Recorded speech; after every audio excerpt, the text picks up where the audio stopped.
Steffen, the stage is yours.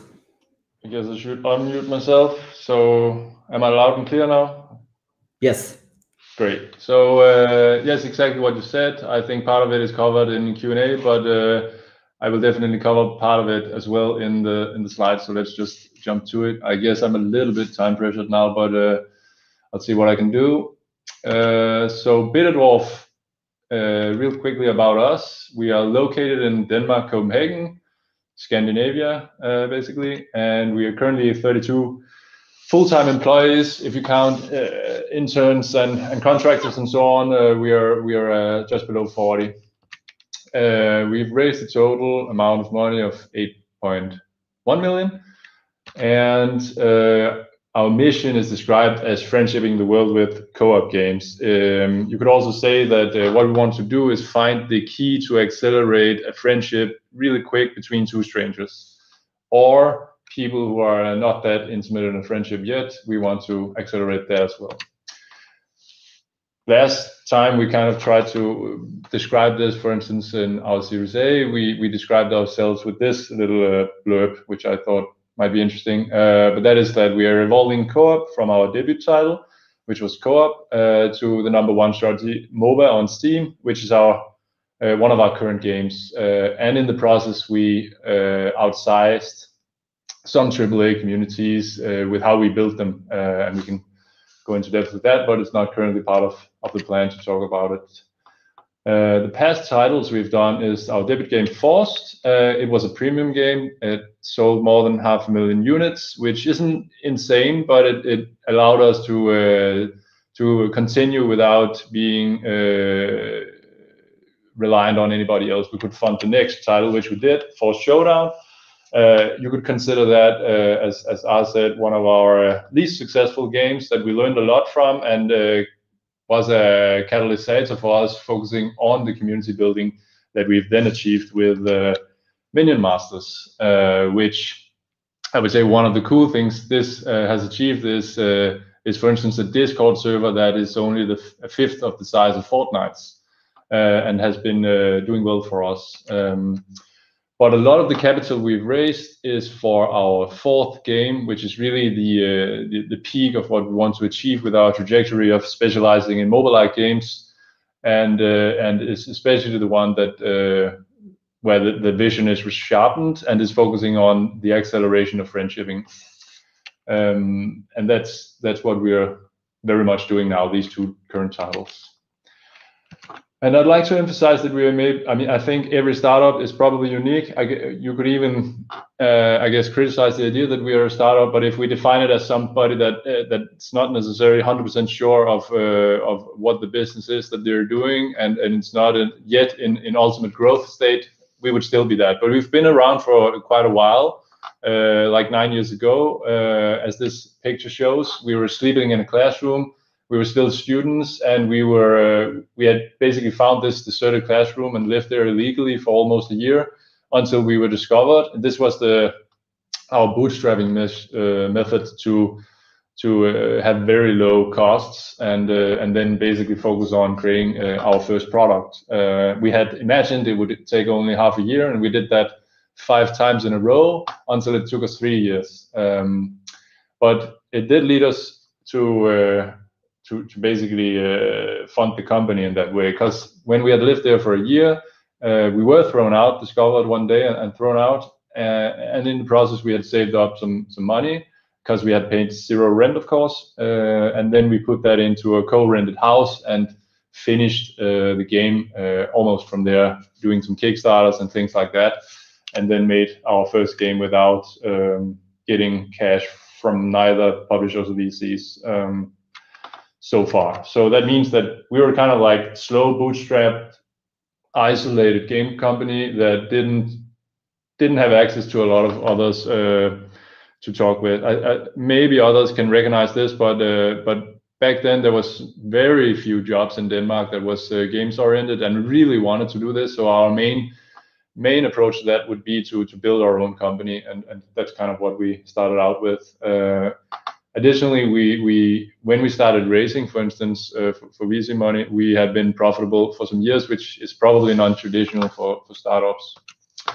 And one of the key things I'm really happy about what VCs did to us was, and I guess especially LVP, because they were the main or the only seed investor we had, and they really took us out of the isolation and accelerated our learning immensely. I'd say I'm a pretty outward CEO, so I do network a lot, but getting suddenly access to then constantly ask for introductions and so on, like LVP provided, accelerated that exponentially in versus what I was able to get before that. If you want to check out our founding story, which has become a little bit of a famous thing on Imgur, you can check the link here below. And then read it all. It's like a cartoon that you can check. So yeah, I think one worry that especially we had also, because we had heard we weren't too familiar with VCs in Denmark, and I think we were actually the first company almost to attract cash or even a VC investment outside of Denmark, and gaming VCs, for instance, is close to non-existent in Denmark. So it's just not a big part of what you think about as a traditional Danish studio. And we had this thought, like, are VC's evilness that you must mitigate then? Is it somebody you bring on as pure necessity, and it's then a constant struggle to maintain? And we've been a little bit worried about that before, but I think in that has totally changed. I think it might have been like that a decade ago or more, where there was kind of like a hierarchy between investor and an entrepreneur that I think has matured a lot, and there's a huge focus on being founder friendly and all these things that has potentially changed that. So it's not been our experience at all so far, and we have a total of 4 investors, and I would say each one is very friendly, helps some, and overall a net positive, somebody that provides more value than the ask questions or something that doesn't provide it. So I wanted to emphasize that has been our experience. And then finally, here's a quick pros and cons list of what I think has been our experience with VCs. The negatives, I think, are very minor. Here's one that is a negative, but it's not a big one. It's like suddenly we have 4 investors, and whenever we need a signature that's board related or something like that, who's like a share owner in the company, we need to hunt down signatures for all of them, and that can exponentially prolong those processes. But they're rarely super important or have been yet. It's just basically a little bit annoying, as I'm trying to describe here. And then we have one that I would consider either very minor or neutral, which is the quarterly updates, which I think is good to be demanded to do, because it's kind of like you need to stay on top of what you are doing quarterly, and it's a bit of a good quick reflection on how it's going. But sometimes it can feel a little annoying that you have to fill out these things, and you would rather, I don't know, work on your product, for instance. And then not much else so far, but I'm pretty aware that, or from what I hear, conflicts can arise, especially when things go bad. And I don't think we've had any huge conflicts yet, or things that has been really bad in our studio since we've gotten investors. And that's where we've not potentially been pressured into a big conflict. I think we had something that could have been that this year, which is about we are becoming a multi-product company that has several games, and as I mentioned before, it's like do you continue on something that's not on a trajectory to for instance the vision or promise that you're doing? And we have, for instance, a game that is keeping us profitable and so on, but has a limited chance of becoming something that generates 100 million annually and so on. But since our ambition level in the culture is very much towards that and aligned with investors, it hasn't been a conflict to resolve or execute on a path that then changes that. So yeah, just ask into that if you want more info there. And I'm sure there's lots of bad stories out there, but we haven't yet felt it ourselves. Only purely positives, I would say. We're so happy about it overall.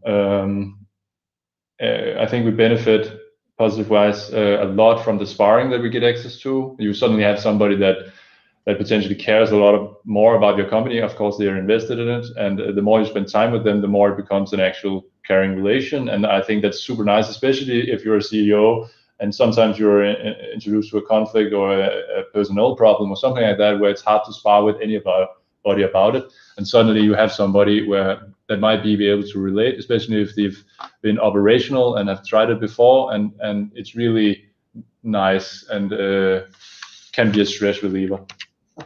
Steffen, I just wanted to ask you one thing. On the thing about risk, you kind of covered it, but I was wondering if you could elaborate a little bit how that works. Because I know that as investors, and like I said also in the presentation, we need you to try to go for that small % chance of like a home run, like a really big hit. You said that we are aligned and so on, and I know we are, but how has that process felt? And I don't know if you can elaborate a little bit more. Do you think you would have done it different if we hadn't been on board, for example?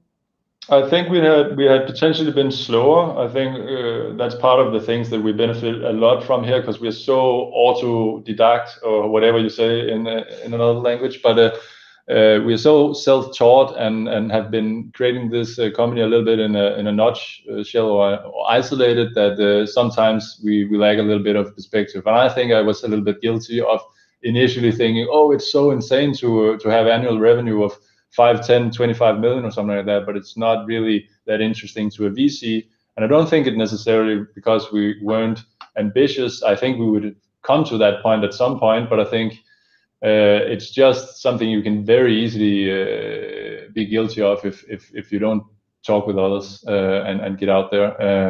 So ambition level wise, I think you could easily find studios that would be a little, like, for instance, we could have been that. We've created a game where we're profitable from it, and it's a hard thing to achieve. And suddenly you are kind of like, we have the safety carpet that we're on, and we are kind of pulling it a little bit away, and then going out to the more risky thing again. But since the culture is aiming towards that, we're in the group constantly reassuring ourselves that this is definitely the most exciting thing. And when it comes to that, we would rather dream big and try all these big things rather than stay status quo forever. And I think it's very much an appetite thing that comes down to the culture, and whoever is in the groups should figure out what they're up to in that way. I think we've just talked a lot about it, and I think it helps, and I think it has pushed a few people away, and I think that's better rather than having it as a silent conflict you never talk about. Okay, thanks.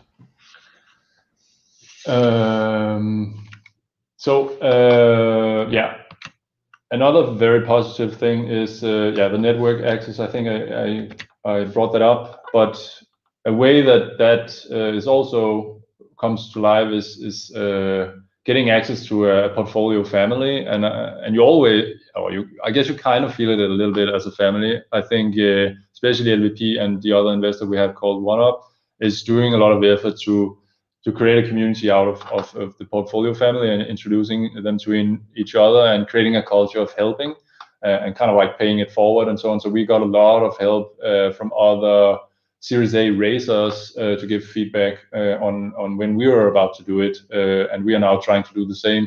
So I think promoting that culture is really nice, and you kind of just get some other, for instance, CEO friends or something like that can relate a ton to all the things that you are challenged with, and I think that's really, really nice, that sense of family.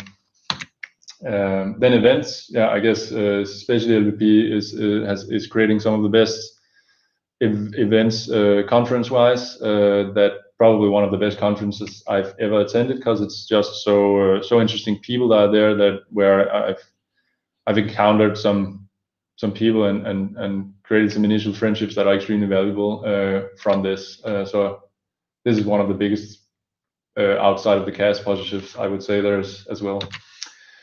And then a few perks, stuff like some investors will give you access to App Annie for free or a discounted price and things like that. It's not a huge thing, but it's still a perk that can be maybe felt on your net line. Then there's board meetings, and some people would probably put this on negatives, but I think it has been positive for us. I think the amount of time we spend on something that's purely reporting or answering questions for somebody who doesn't really know about it is next to zero. I think it's a very valuable alignment tool for us, and I compare it a little bit to let's say you were losing weight or something like that, and you usually do that better if you have like a coach that confronts you with the things you want to achieve and tries to support you in doing it, and I think it's a little bit related to that, and becomes your bi-monthly pulse or something like that in the company. So I think for us it's positive, and of course the cash, I think that's positive too. So that was it, and now I think there's the opportunity for questions, and if you have follow-ups or something like that, I'm pretty good at answering on Twitter, and you can look more stuff up about BetaDwarf at these links.